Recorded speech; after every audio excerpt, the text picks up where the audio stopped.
Hello, my name is Mini Sethi. Today I am going to discuss what inductive and deductive method of teaching. तो सबसे पहले हम बात कर लेते हैं इंडक्टिव मेथड की। अब इंडक्टिव मेथड हमें क्या बताता है? Move from specific example to generalisation. क्या बोलता है? Move from specific example to generalisation means हम एग्जाम्पल का यूज कर कर कंक्लूजन पर पहुंचते हैं। ठीक है, हम क्या करते हैं, हमारे पास कुछ एग्जाम्पल होते हैं, उन्हें ऑब्जर्व कर कर हम एक कंक्लूजन पर निकलते हैं। इसे मैं एक एग्जाम्पल के थ्रू समझाती हूँ, तभी ये अच्छे से समझ में आएगा। अब टीचर है, ओके, ये क्या है? टीचर है। ये अपनी क्लासरूम में, ये क्लासरूम, ओके, टीचर क्या करना चाह रही है? अपनी क्लासरूम में बच्चों को प्रेजेंट कंटिन्यूस टेंसेस के बारे में समझाना चाह रही है। क्या करना चाह रही है? प्रेजेंट कंटिन्यूस टेंसेस के बारे में समझाना चाह रही है। तो टीचर क्या करती है? प्रेजेंट कंटिन्यू टेंसेस के रूल पहले नहीं बताएगी। समझ रहे हो? टीचर पहले रूल नहीं बताएगी। टीचर पहले बोर्ड पे कुछ एग्जाम्पल लिखेगी। जैसे टीचर लिखेगी Ram is eating, Mohan is singing, ठीक है, सीता इज डांसिंग। ठीक है, तो मैडम ने क्या कर दिया? ब्लैक बोर्ड पे बच्चों को रूल नहीं बताए, क्या कर दिया? ब्लैक बोर्ड पे कुछ एग्जाम्पल लिख दी है। ठीक है, अब बच्चे क्या कर रहे हैं? इस एग्जाम्पल को ऑब्जर्व कर रहे हैं। इस एग्जाम्पल में क्या है? Third person singular. ठीक है, बच्चों को ये बात पता है कि राम मोहन सीता, ये ने पहले वाली क्लास में सीख लिया है कि राम मोहन सीता क्या थर्ड पर्सन सिंगुलर है। अब बच्चे क्या कर रहे हैं? इन एग्जाम्पल में जो थर्ड पर्सन सिंगुलर है, ओके, थर्ड पर्सन सिंगुलर जैसे राम मोहन और सीता, इनके साथ क्या हो रहा है? इज का यूज हो रहा है, प्लस वर्ब की फर्स्ट फॉर्म के साथ आईएनजी लग रहा है। ठीक है, बच्चों ने क्या किया? इन थ्री एग्जाम्पल्स में क्या हो रहा है? थर्ड पर्सन सिंगुलर के साथ इज का यूज हो रहा है और वर्ब की फर्स्ट फॉर्म के साथ आईएनजी लग रहा है। ठीक है, तो इन एग्जाम्पल को ऑब्जर्व करके, इन एग्जाम्पल को बच्चों को बताकर टीचर ने ये समझाया कि जैसा कि तुम इन एग्जाम्पल में देख रहे हो, थर्ड पर्सन सिंगुलर के साथ इज का यूज हो रहा है और वर्ब की फर्स्ट फॉर्म के साथ आईएनजी लग रहा है। तो प्रेजेंट कंटिन्यू टेंस का रूल क्या बताता है? प्रेजेंट कंटिन्यू टेंस का रूल ये बताता है कि थर्ड पर्सन सिंगुलर के साथ, अब टीचर रूल डिस्क्राइब करेगी कि थर्ड पर्सन सिंगुलर के साथ क्या होता है?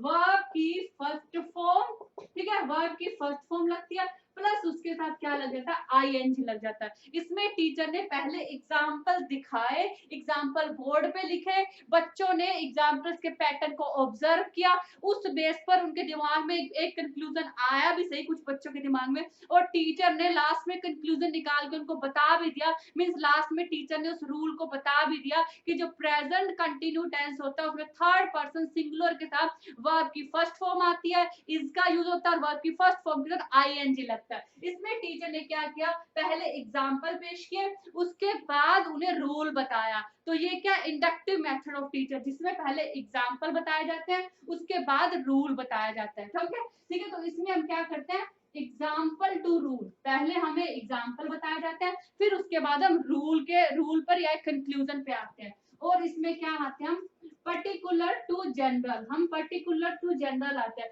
पर्टिकुलर एग्जांपल दिए टीचर ने, राम का, मोहन का, सीता का पर्टिकुलर एग्जांपल दिए। इस बेस पे हमने जनरलाइज कर लिया कि जो प्रेजेंट कंटिन्यू टेंस है उसमें जो भी थर्ड पर्सन सिंगुलर होंगे उसमें इज का यूज होगा, वर्ब की फर्स्ट फॉर्म के साथ आईएनजी लगेंगे। और इसमें हम कहां से आते हैं? इसमें अब आते हैं नोन टू अननोन। ठीक है, नोन टू अननोन का मतलब कि बच्चों को थर्ड पर्सन सिंगुलर के बारे में नॉलेज थी, इन्होंने प्रीवियस क्लास में पढ़ा हुआ है। बच्चों को हेल्पिंग वर्ब इज एम आयर क्या होता है इनके बारे में भी नॉलेज थी, बच्चों को वर्ब की फॉर्म्स के बारे में भी नॉलेज थी। ठीक है, तो ये सब उनको पता था, लेकिन बच्चों को ये नहीं पता था कि प्रेजेंट कंटिन्यू टेंस का रूल क्या होता है। वो अब पता चल गया, मींस बच्चे नोन से कहां पे आ गए? अननोन पे आ गए। अब डिटेक्टिव में हम क्या करते हैं? Move generalisation to example. ठीक है, उसमें हम एग्जाम्पल से जनरलाइज की तरफ गए थे, इसमें जनरल लाइफ से एग्जाम्पल की तरफ आएंगे। मीन्स पहले टीचर क्या बताएगी, रूल्स बताएगी, उसके बाद एग्जाम्पल बताएगी। ठीक है, उसमें क्या थे, पहले एग्जाम्पल बताए थे, फिर रूल्स पे आई थी। इसमें पहले टीचर क्या करेगी, रूल्स बताएगी, फिर क्या करेगी, एग्जाम्पल पे आएगी। जैसे टीचर को क्या समझाना है बच्चे को, प्रेजेंट कंटिन्यू टेंस के बारे में बताना है, तो पहले टीचर क्या करेगी, रूल बताएगी कि जो थर्ड पर्सन सिंगुलर होता है उसमें क्या आएगा, थर्ड पर्सन सिंगुलर में वर्ब की फर्स्ट फॉर्म आएगी, प्लस उसके साथ आपको आईएनजी का यूज करना पड़ेगा। ठीक है, और हेल्पिंग वर्ब इज लगेगी। इसमें टीचर ने क्या बता दिया, पहले बच्चे को रूल बता दिया कि जो प्रेजेंट कंटिन्यू टेंस में थर्ड पर्सन सिंगुलर के साथ आप इज का यूज करोगे, वर्ब की फर्स्ट फॉर्म का यूज करोगे, प्लस आईएनजी का यूज करोगे, बता दिया। उसके बाद टीचर एग्जाम्पल बताएगी, Ram is eating, okay, Sita is dancing, ठीक है, एक्सेट्रा। इस तरह से टीचर एग्जाम्पल बताएगी। ओके, तो इसमें क्या है, पहले टीचर रूल्स बताएगी, फिर एग्जाम्पल बताएगी। तो ये क्या डिडक्टिव मेथड है। और इसमें क्या होता है, अननोन टू नोन की तरफ बढ़ते हैं। ठीक है, अननोन टू नोन की तरफ मींस बच्चे को रूल्स नहीं पता थे, प्रेजेंट कंटिन्यू टेंस के रूल्स क्या होते हैं नहीं पता थे। ठीक है, वो अननोन थे, फिर बाद में नोन हो जाते हैं, उन्हें पता चल जाता है। ये तो ये जानते ही थे कि थर्ड पर्सन सिंगुलर क्या होता है, हेल्पिंग वर्ब्स क्या होती है, वर्ब की फर्स्ट फॉर्म क्या होती है, मींस वो अननोन से नोन की तरफ बढ़ जाते हैं। वो क्या करते हैं, जनरल से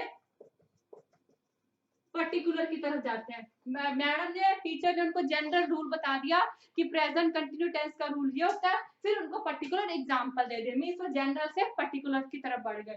थर्ड, रूल्स टू एग्जांपल, वो क्या रूल से एग्जांपल की तरफ बढ़ रहे हैं। पहले टीचर ने उनको रूल बताया, फिर उसके बाद उनको एग्जांपल दिया। आई थिंक आपको डिडक्टिव और इंडक्टिव मेथड दोनों अच्छे से समझ में आ गए होंगे। Thank you.